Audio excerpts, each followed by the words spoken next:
नमस्कार, मी अरुंधती शेटे. इन सोलापूर न्यूजच्या बातमीपत्रात आपलं स्वागत. सुरुवातीला एक नजर ठळक घडामोडींवर. या हेडलाईन्सचे प्रायोजक आहेत सोलापुरातील नावाजलेले 7 हिल्स मेन्सवेअर अँड कलेक्शन. आता बेस्ट क्वालिटी आणि परफेक्ट फिटिंग फक्त 7 हिल्समध्येच.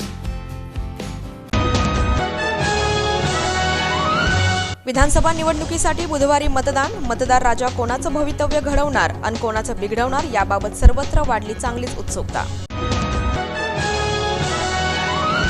शिवसेनेचे सोलापूर शहर प्रमुख मनोज शेजवाल आणि युवा सेनेचे जिल्हा प्रमुख उमेश गायकवाड यांच्यावर कारवाई, पक्षातून करण्यात आलं निलंबित. विधानसभा निवडणूक आचारसंहिता काळात 2.25 कोटींचा मुद्देमाल जप्त, अतिरिक्त पोलीस अधीक्षक प्रीतम यावलकर यांची माहिती. बुधवारी 20 नोव्हेंबर रोजी पार पडणार विधानसभा निवडणुकीची मतदान प्रक्रिया, कर्मचाऱ्यांना करण्यात आलं मतदान साहित्याचं वाटप. सोलापूरचे माजी नगरसेवक विनोद धर्मा भोसले यांची निवड महाराष्ट्र प्रदेश काँग्रेस कमिटीच्या सरचिटणीसपदी. आणि विधानसभा सार्वत्रिक निवडणूक 2024 मतदार ओळखीसाठी मतदार ओळखपत्राव्यतिरिक्त अन्य 16 बाबींचा समावेश.